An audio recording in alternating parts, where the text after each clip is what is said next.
Alors, oui, effectivement, je vais vous parler de la statue que nous conservons au musée, qui a été découverte il y a fort longtemps. Et je vais essayer de vous présenter ça en recontextualisant le minimum, même si on a malheureusement assez peu de données. Et tout de suite, je vais vous présenter en fait son contexte de découverte. Alors, la statue d'Isis, c'est une découverte ancienne, comme je vous le disais, puisque c'est une sculpture qui a été découverte en 1841, lors de la construction de la caserne née Place de la République, qui a été découverte à 5 mètres de profondeur, donc assez profondément, ça correspond comme plus ou moins au niveau de découverte des niveaux antiques. Et donc on se situe dans le secteur sud de la ville.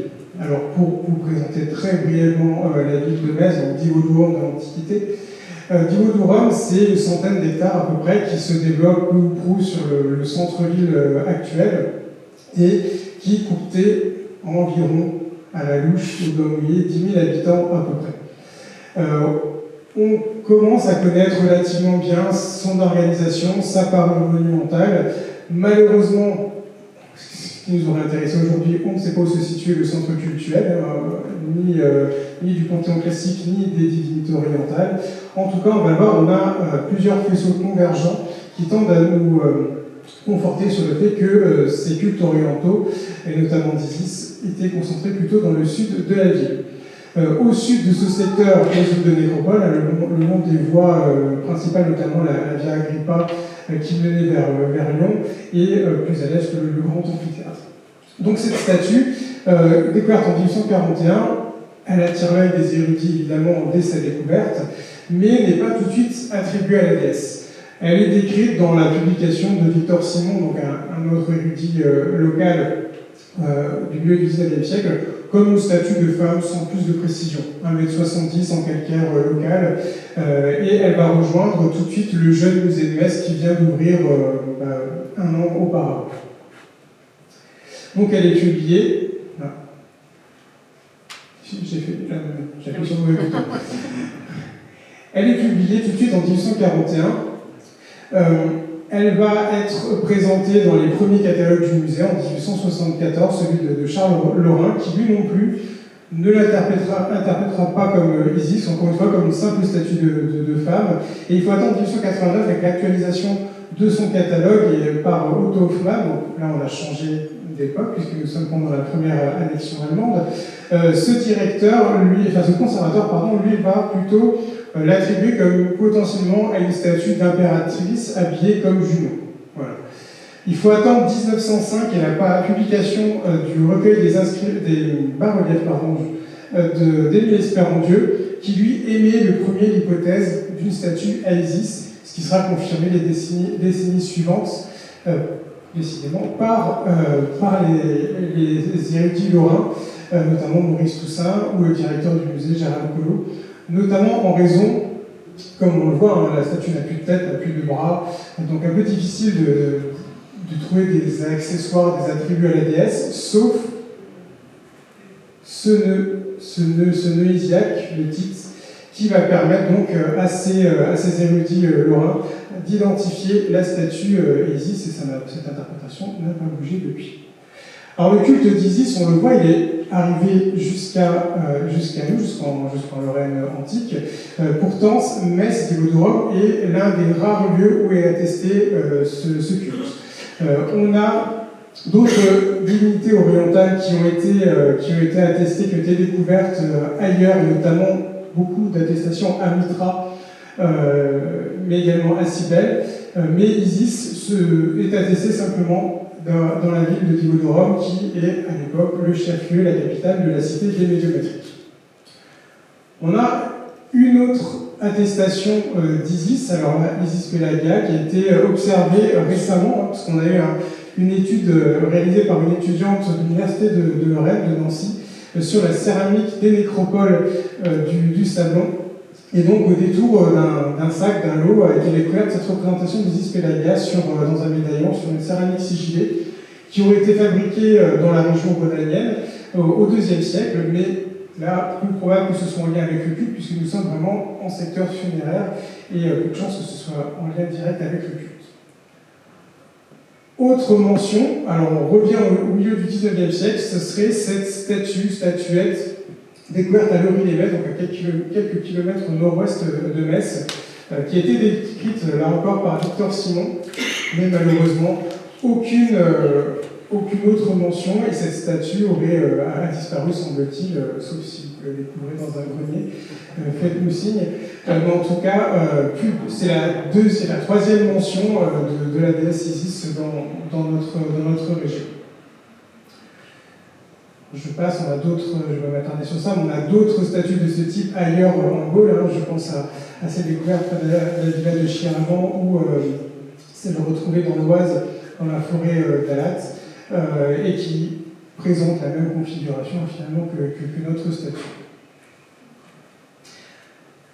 Mais tout ceci a amené, pas que moi, je ne fais que reprendre ce qui a été fait jusque-là, a amené les savants, les archéologues, les historiens lorrains à se demander, oui, un culte à Isis, mais est-ce qu'il n'y aurait pas un faisceau d'indices qui nous conduirait à penser qu'il y avait un culte commun à Isis et à Cybèle à Metz? Je vais m'expliquer, puisqu'on a plusieurs œuvres, objets qui ont été découverts dans le sud de la ville. En premier lieu, cet hôtel taurobolique. Alors, un hôtel taurobolique vient commémorer, vient signifier qu'il y a eu un taurobol, donc le sacrifice d'un taureau, qui est réalisé dans le cadre du culte à Cybèle. Cybèle, qui est une autre divinité orientale. Et donc ce bloc, lui, est découvert en 1904, lorsque l'ancienne citadelle est démantelée et détruite, et ce bloc était réemployé dans la muraille de l'Antiquité tardive.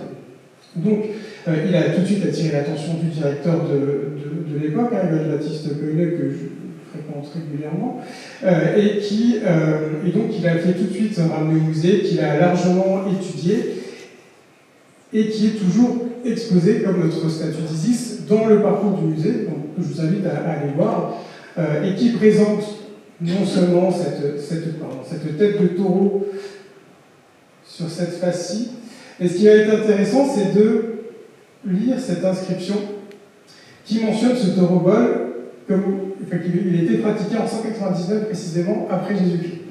Donc ça corrobore, comme la céramique, l'attestation au IIe siècle, ce qui pourrait correspondre à la période de monumentalisation de la ville. On aurait pu avoir un culte qui se développe à cette période-là.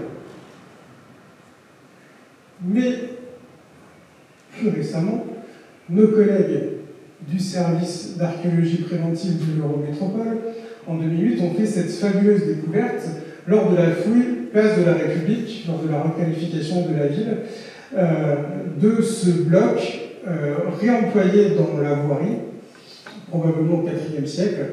Et là, mon collègue Christian Dreyer pourrait en parler mieux que moi. Donc ce bloc a été découvert, sorti, je crois, si je ne me trompe pas, dans les derniers jours de la fouille, et ramené au musée, et qui montre là qu'il vient, semble-t-il, étayer l'hypothèse d'un culte à Cybèle, puisqu'on retrouve sur la face principale un lion, qui est un des animaux souvent associés à la déesse Cybèle, mais également sur les deux faces. Alors, je vous prie de m'excuser, mais j'ai tout donné les deux faces latérales.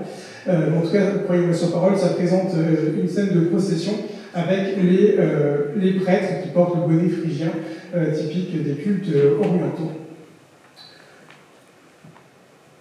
Donc là aussi, je vous remets rapidement cette carte. Cybèle, elle, n'est attestée, semble-t-il, que dans la capitale des Mélimatriques, donc à Digodora.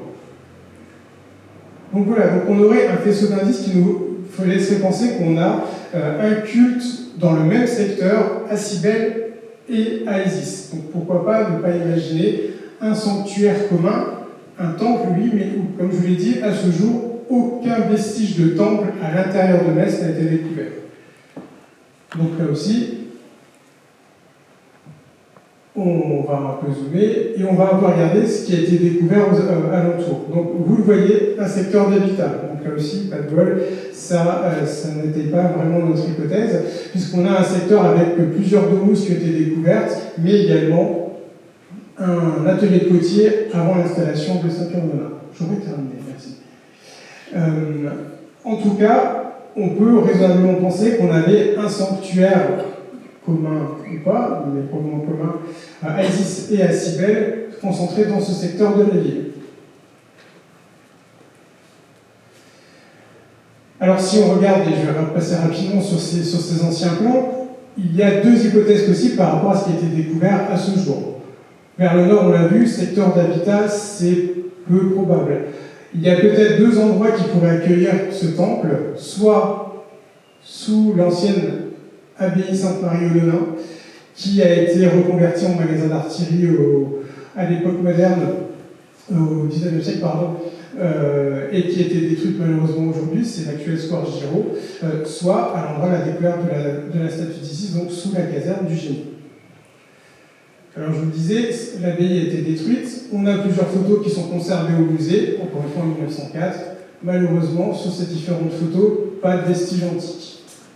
En revanche, ce qui est intéressant, ce qui peut être une piste, c'est ce dessin du XVIIIe siècle qui présente des vestiges romains, clairement, avec cette annotation au-dessus, hôpital Sainte-Marie à Metz. Alors on pourrait penser, parce que évidemment c'est un dessin qui n'a pas été localisé, qu'il s'agit de vestiges romains qui est encore visibles au niveau de l'ancienne abbaye Sainte-Marie aux Nonains, qui ont été détruits depuis évidemment, et qui auraient pu constituer, pourquoi pas, un bâtiment monumental sans avancer l'hypothèse d'un temps. En tout cas, on a plusieurs indices qui laisseraient clairement penser qu'on a ce culte à Isis associé pour le moment à Cybèle dans le sud de la ville, mais que seule l'archéologie, je l'espère, pourra répondre à cette question. Je vous remercie.